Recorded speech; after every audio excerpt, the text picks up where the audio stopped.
Hello and welcome to the second session of tutorials on force. In the previous session, I introduced and described the main concept of force. Then we went through the Newton's laws and I related them to the application of forces, and I wrapped up the session with the principle of transmissibility. In this session, I'm going to focus more on the principle of transmissibility. This principle orbits around the notion of vectors. So we know the concept of vector, we know the definition, we know its nature, and in this tutorial, I'm going to focus in details on the application of vectors when we consider this principle. So, in physics, vectors are classified in three types. So, vectors classification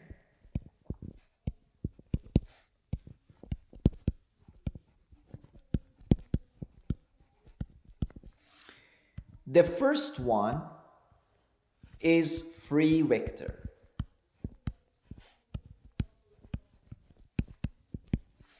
Free vector is a vector that is not confined with a point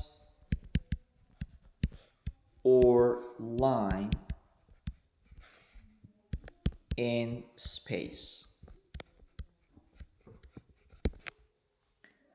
For example, let's consider a body that is moving with a certain velocity. Every point on this body, I'm going to magnify this point like this. This is a point on the body. Every point has the vector of displacement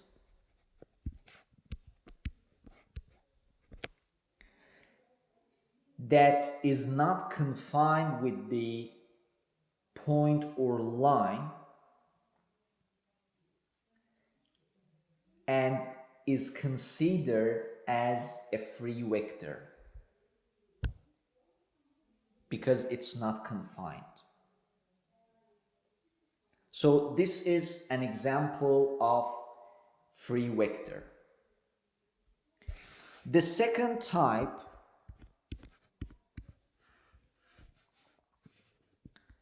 is called fixed vector.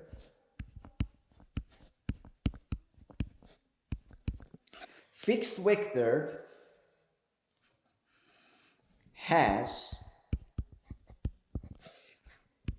a unique point of application.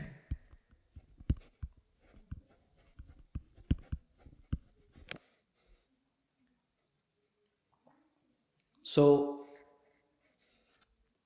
when a force is applied on a deformable body, please pay attention. On a deformable body which is non-rigid, the point of application is considered. Neither the whole body nor the line of application. So when the body is deformable, the point on which the force has been exerted is considered. So this type of vector is called fixed vector. So it has a unique point of application on a deformable body.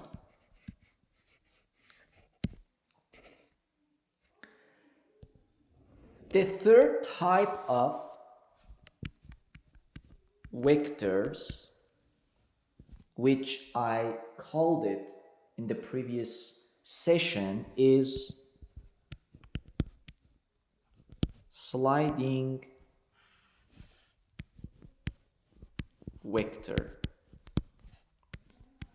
Sliding vector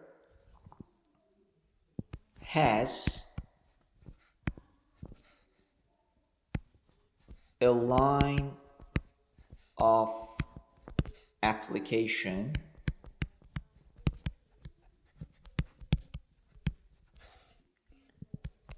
in a rigid body.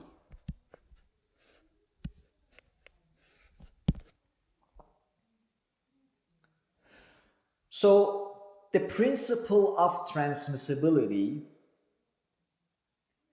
picks up the sliding vector. I'm going to draw the same figure that I sketched in the previous session. For example, this is a body.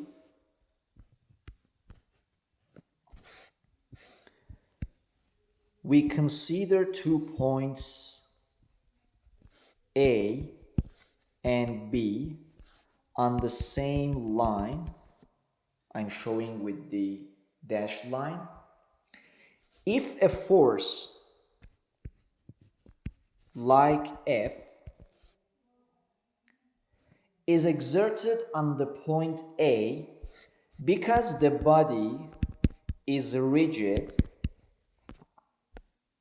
this force can be considered as a sliding vector because it remains its magnitude along the line of application, and the F vector at the point A is the same as the vector F at the point B. This is called the principle of transmissibility,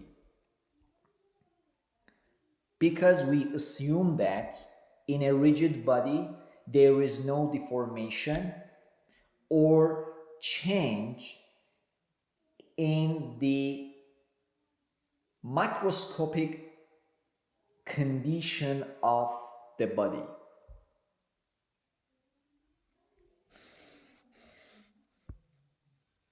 Another important point about the principle of transmissibility is that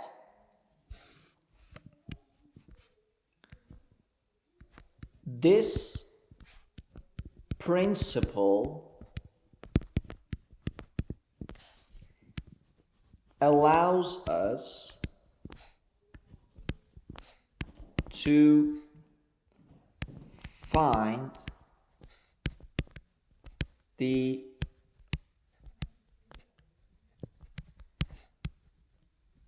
resultant vector even if the components vectors are not concurrent.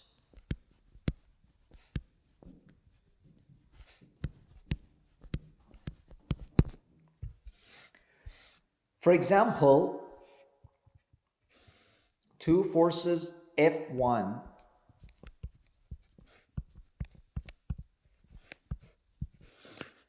and F2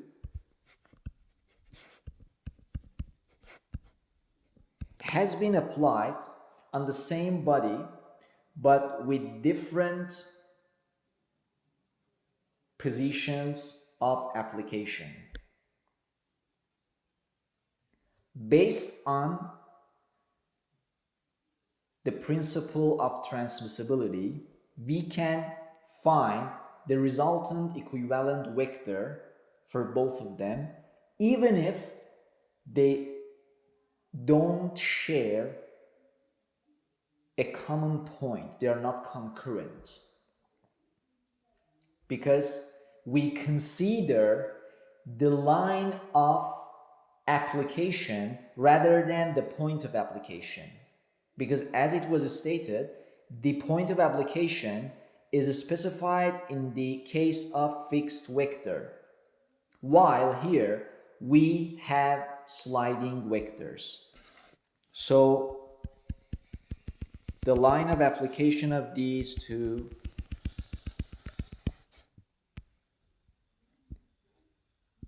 have intersection here. So easily I can say the resultant vector F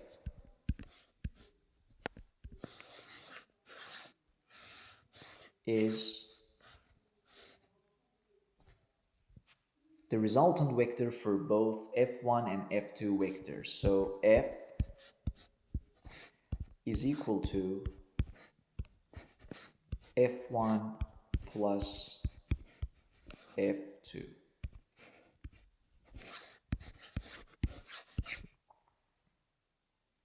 So this is the main application of the principle of transmissibility in statics when we have rigid bodies.